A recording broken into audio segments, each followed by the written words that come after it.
تو وہاں پر یہ پہلی دفعہ ہے، تو کوئی بھی، چاہے وہ خلیفہ ہو، امیر المومنین ہو، صدر مملکت ہو، بادشاہ ہو، اس کو اپنے دارالسلطنت میں رہنا چاہیے، اس کو اپنے عوام سے ملنا چاہیے، اس کو اپنے میڈیا سے ملنا چاہیے، اس کو جو غیر ملکی جو مہمان بڑے آتے ہیں ان سے ملنا چاہیے، تبھی وہ جانے گا دنیا میں کیا ہو رہا ہے اور کیا نہیں ہو رہا ہے۔ اگر وہ اپنے کسی حجرے میں وہاں پر جیسے کہ اس وقت کہا جا رہا ہے کہ اپنی کسی حجرے میں وہ بیٹھے رہتے ہیں، اس سے پہلے ملا عمر بھی یہی کرتے تھے، ان سے پہلے جو تھے، تو یہ کوئی طریقہ نہیں ہے۔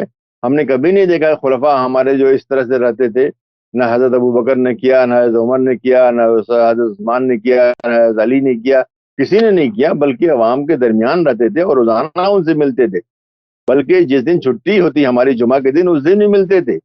اور ایک جو گورنر تھا وہ جمعے کے دن نہیں ملتا تھا تو اس سے بات پرس کی گئی کہ کیوں تم نہیں ملتے ہو، اس لیے کہ عوام کے مسائل تو موجود ہیں۔ تو اس لیے میں کہتا ہوں کہ جو حکومت کی ذمہ داریاں ہیں، آپ نے نام تو قبول کر لیا، لیکن آپ سمجھتے ہیں کہ خانقاہ میں رہ کے، کسی مدرسے میں رہ کے آپ چلا سکتے ہیں، تو ایسا نہیں ہو سکتا ہے۔ یہ پہلی بات ہے۔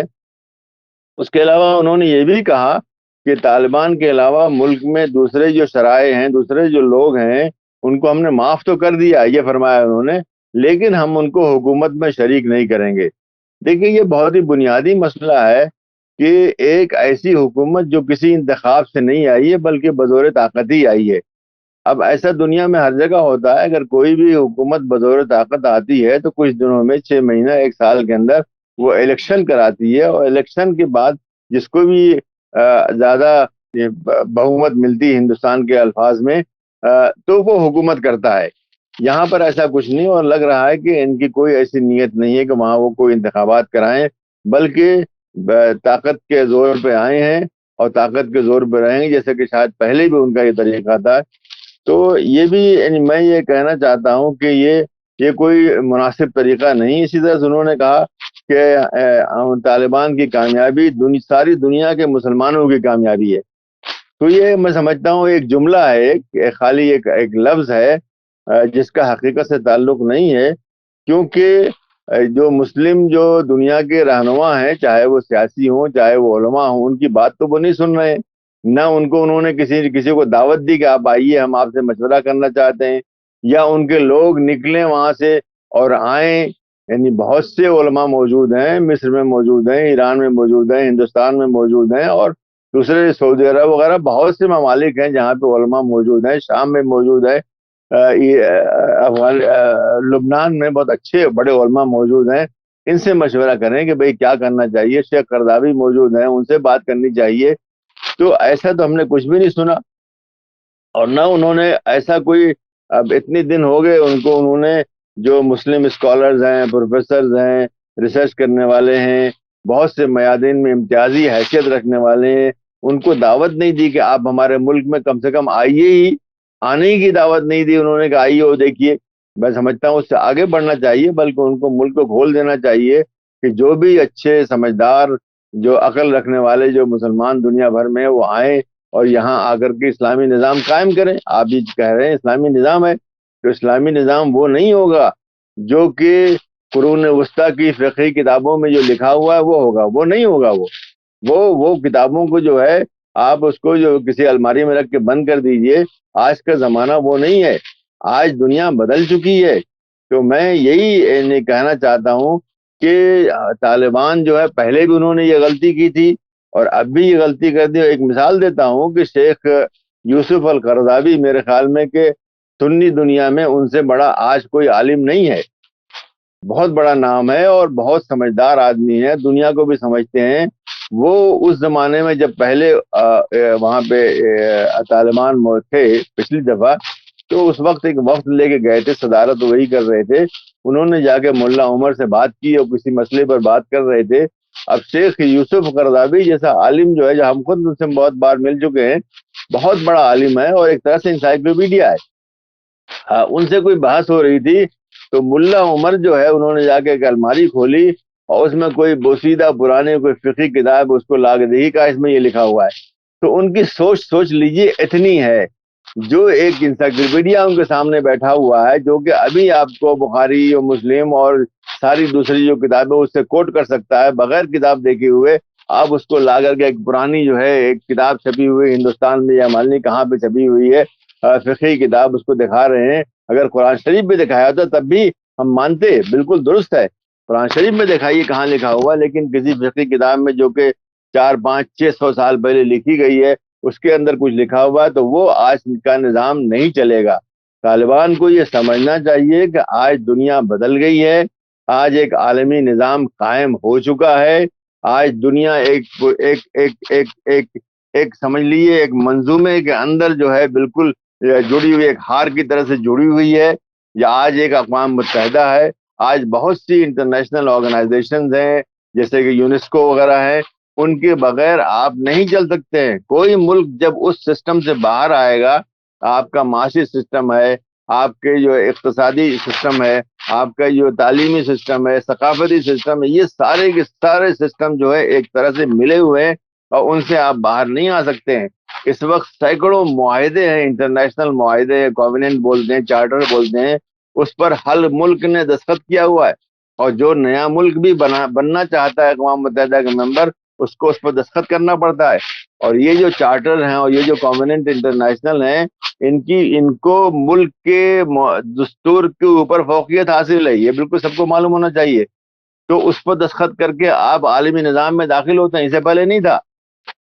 پہلی دوسری جنگ عظیم کے بعد یہ دھیرے دھیرے بننا شروع ہوا. پہلے شروع ہوا تھا لیگ آف نیشن بنی تھی، اس کے بعد آج یونائٹڈ نیشنز ہے. کتنی بھی وہ یعنی بہت نامکمل نہ ہو، کتنی بھی ہو، لیکن وہ نظام موجود ہے اور اس نظام کے اندر ہی آپ رہ سکتے ہیں. اگر آپ باہر رہیں گے تو جو حالت آج افغانستان کی ہے وہی ہوگی، اور جو نارتھ کوریا کی ہے وہ ہوگی کہ آپ دنیا سے باہر ہو جائیں گے، آپ دنیا میں نہیں رہیں گے.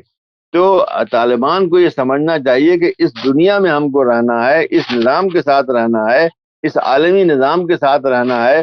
اور اسلام آپ چاہتے ہیں، اسلام بالکل ہم بھی چاہتے ہیں اور بہت دنیا کا ہر مسلمان چاہتا ہے، لیکن وہ نہیں جو کہ قرون وسطیٰ کے اندر فقہی کتابوں میں لکھ دیا گیا ہے، بلکہ آج دوبارہ ریسرچ کرنی پڑے گی. آج کے حالات کے لحاظ سے صرف قرآن شریف اور حدیث کو دیکھیے، باقی فقہی کتابوں کو آپ جو ہے الماری میں بند کر دیجیے.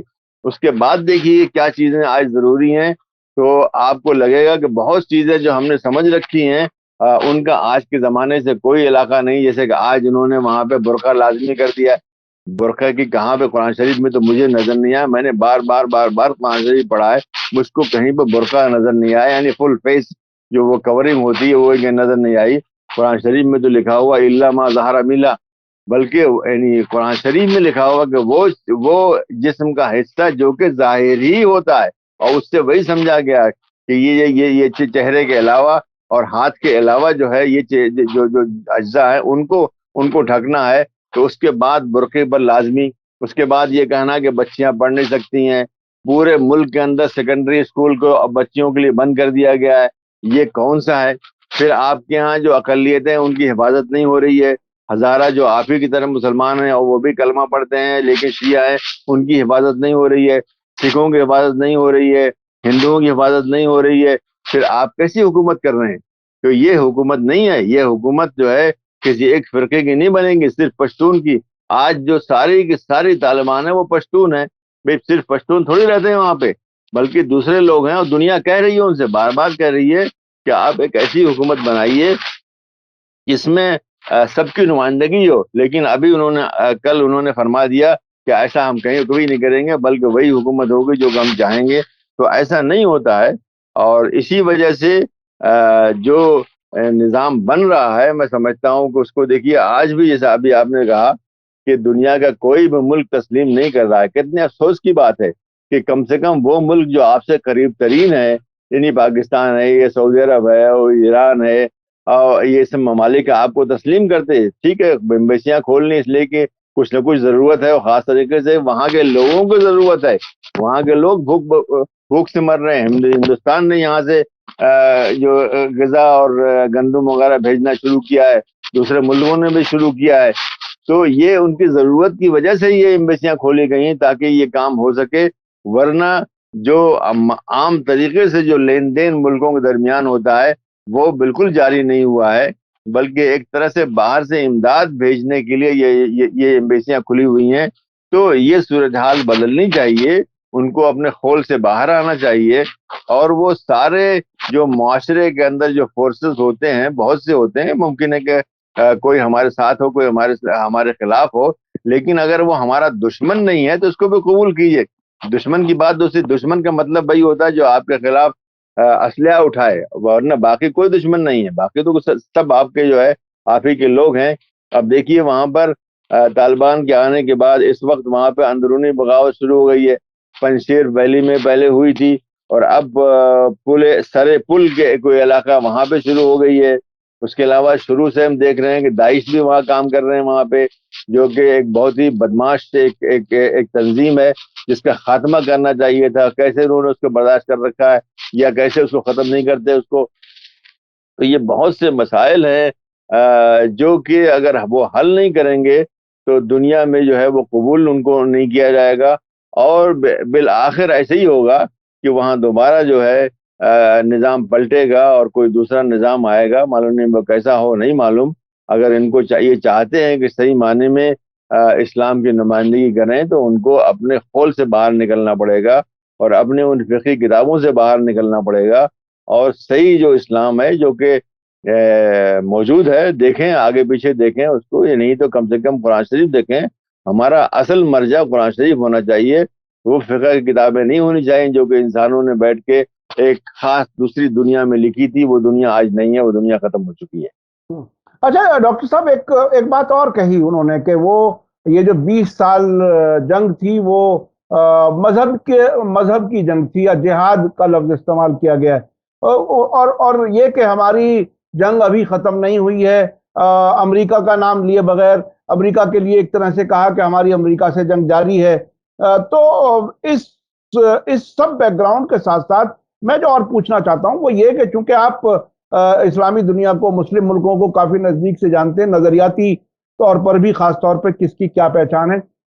جب پچھلی بار طالبان کی حکومت آئی تھی اس وقت دنیا میں ایک پرسپیکٹو یہ بنا تھا، نیریٹو یہ تھا، حقیقت تھی یا کیا تھا، کہ سعودی عرب کا جو نظریہ ہے، خاص نظریہ جسے عام طور پر وہابی نظریہ کہہ دیا جاتا ہے، کیا ان کا اب بھی ان پر، طالبان پر اثر اب بھی ہے، یا کون سا ایسا اسکول آف تھاٹ ہے، اگر کہیں دنیا کے دوسرے ملکوں کے کسی مثال دی جائے کہ فلاں نظریے کو یہ فالو کرتے ہیں، تو اب آپ کو کیا لگتا ہے؟ کیونکہ طالبان نے قبضہ کرنے سے پہلے اور بعد میں ایران کے بھی کئی دورے لگائے، ایران کے لیڈر سے بھی ملے، اور کبھی کبھی ایسا لگ رہا تھا کہ شاید وہ ایران جیسا کوئی سسٹم بنانا چاہ رہے ہیں۔ اب وہ کون سے ملک کو یا کون سے نظریے کو اپنا آئیڈیل سمجھ رہے ہیں؟ آپ کو کیا لگتا ہے؟ نہیں، دیکھیے صحیح معنی میں پہلے بھی وہ وہابی یا سلفی نہیں تھے، بلکہ چونکہ وہاں بہت سے عرب تھے، اور خاص طریقے سے وہ عرب تھے جو کہ وہاں سعودی عرب وغیرہ سے آئے ہوئے تھے یا گلف سے آئے ہوئے تھے، تو وہاں پر تو بہرحال وہابی یا سلفی جو مسلک ہے وہی حاوی ہے، تو وہ وہاں پہ تھا۔ یہ لوگ جو ہے دیوبندی مسلک کے لوگ ہیں، لیکن دیوبندی مسلک جو ہے وہ کوئی سیاسی نظام تو قائم نہیں کرتا۔ وہ ٹھیک ہے، کتابوں میں موجود ہے، اور ایک زمانے کے اندر درست بات ہے کہ وہ بعض ملکوں نے اس کو اپنایا، جیسے کہ خود ہندوستان میں مغلیہ سلطنت ہے، اورنگزیب وغیرہ نے اس کو اپنایا، یا سلطنت عثمانیہ نے اس کو اپنایا، لیکن وہ بہت ہی قصہ بارینہ ہو چکا ہے۔ آج کے زمانے کے اندر وہاں پہ کوئی ماڈل نہیں ہے۔ ان کو ماڈل سمجھنے کے لیے دنیا میں اور جگہوں پر کیا ہو رہا ہے اس سے سبق سیکھنا پڑے گا، ایران سے بھی سبق سیکھنا پڑے گا، اور دوسرے ممالک ہیں ان سے بھی سبق سیکھنا پڑے گا۔ اور خالی اسلام کا مطلب یہ نہیں ہے کہ آپ جو ہے صرف ہر چیز وہیں پالیں گے، بلکہ آج جو اقتصادی نظام جو اتنا زیادہ ترقی کر چکا ہے، معاشی نظام اتنا ترقی کر چکا ہے، آپ اس کو سمجھیے، اس کو پڑھیے، اس کو اور اپنے ملک میں نافذ کیجیے۔ ایسے جو تعلیمی نظام ہے آج دنیا میں جو بہترین تعلیم ہو رہی ہے وہ فن لینڈ میں ہو رہی ہے، کوئی مسلمان ملک تھوڑی ہے۔ تو وہاں سے بھی سیکھنا پڑے کیسے جو ہے اچھی تعلیم ہوتی ہے، کیسے بچوں کو وہ تعلیم دی جاتی ہے جس سے ان کا ذہن کھلتا ہے۔ یہاں تو ذہن بند کرنے والی بات ہو رہی ہے۔ تو ان کے پاس میں سمجھتا ہوں کوئی بھی ماڈل نہیں ہے، اور قریب ترین ماڈل ان کے پاس خود ایران کا ہے، یعنی جو جو تشیع ہے اس کو آپ نکال دیجئے. باقی جو انہوں نے تعلیمی اور سیاسی اور جو ثقافتی اور یہ سب جو کام کیے ہیں بہت ہی اس میں سب کے لیے سبق ہے. یعنی جو غیر مسلم ممالک ان کے لیے بھی سبق ہے کہ کس طرح سے ایک ملک نے ساری مغربی دنیا نے اس پر یلغار کر رکھی ہے، اس کے باوجود بھی وہ کھڑا ہوا ہے. کس طرح سے تب بھی ترقی کر رہا ہے، کس طرح سے تب بھی وہاں پر سائنٹیفک ترقی وہاں پہ ہو رہی ہے اور دوسری چیزوں میں ہو رہی ہے. اور آج بھی وہ جو ہے آنکھوں میں آنکھیں ملا کے کھڑا ہوا ہے. تو یہ بہت بڑی مثال ہے، وہاں سے بھی ان کو سیکھنا چاہیے. لیکن میں سمجھتا ہوں آپ اسی میں ہیں. آپ نے ذکر کیا کہ وہ کہہ رہے ہیں کہ ہم نے 20 سال جو ہے جہاد کیا. میں سمجھتا ہوں یہ جہاد نہیں تھا، یہ بیوقوفی تھی. اگر انہوں نے اس وقت جو ہے اسامہ بن لادن وغیرہ کو باہر کر دیا ہوتا تو یہ مسئلہ ہی نہیں ہوتا. لیکن انہوں نے کہا کہ صاحب ہم نہیں کریں گے، یہ تو ہمارا مہمان ہے. مہمان بھائی ایک حد تک ہوتا ہے. مہمان کے لیے کیا اپنے ملک کو آپ تباہ کر ڈالیں گے؟ مہمان کے لیے کیا اپنے جو ہے لاکھوں لوگوں کو مروا دیں گے آپ؟ ایسا تو نہیں ہوتا. اس مہمان سے کہیے بھائی خدا کے واسطے اب تم جاؤ، تمہارا کام پورا ہو گیا. لیکن انہوں نے بیوقوفیاں کی، اس کی وجہ سے وہاں پر امریکہ آیا. ورنہ امریکہ کیا ضرورت تھی وہاں پہ؟ امریکہ نہیں آتا. اور پھر انہوں نے امریکہ نے کچھ چیزیں کی تھی امریکہ کا، بلکہ مغربی دنیا کو چاہتی تھی وہاں سے ایک پائپ لائن ڈالنا. اگر پائپ لائن ڈالنے میں کون سا نقصان ہے؟ اس میں آپ کو بھی فائدہ ہوتا ہے، دوسری جگہوں کو فائدہ ہوتا ہے. اس میں تو کوئی اسلام منع نہیں کرتا ہے. پائپ لائن آئے گی، وہاں سے گیس آئے گی، وہاں سے پیٹرول آئے گا. وہ پیٹرول آپ کو بھی ملے گا، دوسرے ملکوں میں جائے گا. پاکستان جاتا، ہندوستان جاتا اور دوسری طرف جاتا تو اس سے سب کا فائدہ ہوتا اور لوگوں کا فائدہ ہوتا، اور آپ کو اس کا ٹیکس بھی ملتا اور خود آپ کو جو ہے سستے داموں میں آپ کو پیٹرول بھی ملتا. لیکن ان بیوقوفوں نے جو ہے اس کو نہیں مانا، اور اس وجہ سے ساری جنگ ہوئی اس کی. اور اس میں بہت کچھ جو ہے یعنی مغربی دنیا کا ہوا. بہرحال جو ظالم تھا اس کے بارے میں ہم نہیں کہتے، لیکن جو مظلوم ہے اس کا بھی بڑا نقصان ہوا. ملک ان کا تباہ ہو گیا. کتنے لوگ، کتنے 5-6 ملین لوگ افغانی تو باہر بھاگنے کو مجبور ہوئے. آج بھی پاکستان وغیرہ میں رہتے ہیں وہ. تو یہ سب ان کی ذمہ داری تھی. یعنی کوئی بھی حکومت ہوتی ہے اس کو بہت کچھ دیکھنا پڑتا ہے کہ ہمارے کسی بھی عمل کا کیا اثر پڑنے والا ہے، کس طرح سے اس کا یعنی بین الاقوامی اور اقوامی اور قومی اور مقامی اس کا اثر پڑے گا. تو یہ سب سوچے بغیر ہی فوراً کہا کہ جہاد. جہاد ایسے نہیں ہوتا. کون سا جہاد انہوں نے کر لیا؟ کون سی دنیا پہ قبضہ کر لیا؟ کون سا ان کا مقابلہ کر لیا؟ یہ تو امریکہ اور دوسری جو قومیں تھیں انہوں نے آخر میں جو ہے کوئی فائدہ نہیں، بلا وجہ ہی وہ اپنا وقت اور اپنا پیسہ ضائع کر رہے ہیں تو وہ چلے گئے. ورنہ ان کے کہنے سے نہیں گئے ہیں، میں نہیں سمجھتا ہوں. بلکہ وہ اسسمنٹ ان کا یہ ہوا کہ 20 سال کے بعد کہ ہم بلا وجہ کے جو اپنا جو ہے اپنی ساری طاقت اور اسلحے اور پیسے یہاں ضائع کر رہے ہیں اور اس سے کچھ حاصل نہیں ہے، اس لیے وہ چلے گئے. وہ ورنہ وہ کبھی بھی نہیں جاتے. اگر ان کو لگتا کہ یہاں پر کوئی اتنا بڑا زبردست ذخیرہ اور کوئی ایسا پیٹرول اور کوئی ایسی چیز ہے، کبھی نہیں جاتے وہ. لیکن ان کو لگا کہ یہاں تو کچھ ہے ہی نہیں ہے. یہاں وہاں پہ کیا ہے؟ حقیقت یہ ہے کہ افغانستان میں کچھ بھی نہیں ہے. اگر آپ وہاں سے افیون وغیرہ جو وہاں کاشت ہوتی ہے اس کو نکال لیجئے تو وہاں پہ کچھ بھی نہیں ہے. کچھ ذرا سا میوہ ویوہ ہوتا ہے، ورنہ ایسی کوئی چیز نہیں ہے. قدرتی جو معادن جو اور جگہوں پر ہیں وہ وہاں پر نہیں ہے. تو اس لیے یہ سمجھنا کہ وہ کامیاب ہوگا یہ بھی غلط فہمی ہے. آدمی کو اپنا اسیسمنٹ بہت صحیح کرنا چاہیے کہ کن حالات میں کیا ہوا، ہم نے کیا بیوقوفیاں کی، ہم نے کہاں کیا کامیابیاں ہماری ہیں، وہ سب کا اسیسمنٹ. لیکن یہ سوچ ہے جو اصول وسطیٰ والی سوچ ہے، یہ ان کو یہ کام نہیں کرنے دے گی. بلکہ صرف وہ اس قسم کی بات کریں گے جو کہ ملا اخنزادے نے کل کی ہے کہ ہم جو ہے ہمارے خلاف ایٹم بم بھی ڈال دیا جائے تب بھی ہم نہیں ہٹیں گے. یہ کوئی بات نہیں ہوئی ہے. ایک سربراہ مملکت ایسی باتیں نہیں کرتا ہے. یہ تو کوئی بیوقوف آدمی آ کر کے ہمارے گودی میڈیا کے ٹی وی بھی بول سکتا ہے. لیکن یہ کام جو ہے ایک سربراہ مملکت کو نہیں کرنا چاہیے. تو وہ باتیں جو میں نے ابھی کہی تھی دوبارہ دہرا دوں کہ یہ صاحب جب کہ سربراہ مملکت ہے تو ان کو چاہیے کہ وہ آ کر کے کابل میں رہیں جو کہ دارالسلطنت ہے. وہ لوگوں سے ملیں، باہر کے لوگوں سے ملیں، دنیا سے ملیں اور اپنے ایسے ایڈوائزر لیں ملک کے اندر ملک کے باہر سے جو ان کو بتائیں کہ دنیا اصل میں کیسے چل رہی ہے اور دنیا آپ کیسے ترقی کریں گے، ان حالات سے کیسے آپ باہر نکلیں گے. لیکن ابھی تک بہرحال جتنا میں سمجھ سکا ہوں ایسی کوئی بات وہاں پہ نہیں ہو رہی ہے. جی بہت بہت شکریہ ظفر الاسلام خان صاحب، آپ نے وقت دیا. اور میں اس میں اور کوئی سوال اس لیے نہیں کرنا چاہتا کہ آپ نے بہت ہی فوکس اپنے بات کو کنکلوڈ کر لیا. اور خاص بات اس میں یہی کہ لیڈر وہ ہے جو راجدھانی میں رہے اور سب لوگوں سے ملے, غیر ملکی لوگوں سے بھی ملے, اپنے ملک کے لوگوں سے بھی مشورہ کرے, سبھی کے نمائندے حکومت میں ہوں, جس کی وجہ سے پوری دنیا کے ملک ابھی ان کی حکومت کو نہیں تسلیم کر پا رہے ہیں. اور ترقی کا راستہ وہ نہیں ہے کہ ضد یہ کی جائے کہ ہم جیسے چل رہے ہیں ویسے ہی چلیں گے, چاہے ایٹم بم گرا دیا جائے ہمارے اوپر. تو یہ بہرحال ابھی تک بھی وہ کوئی ایسا اشارہ نہیں دے رہے کہ دنیا کے ساتھ ایڈجسٹ ہو کر کے وہ چلیں گے یا ترقی کی طرف جائیں گے. بہت بہت شکریہ, آپ نے ہمیں وقت دیا. اسی کے ساتھ مجھے دیجیے اجازت. دھنیہ واد, شکریہ. جے بھارت, جے ہند.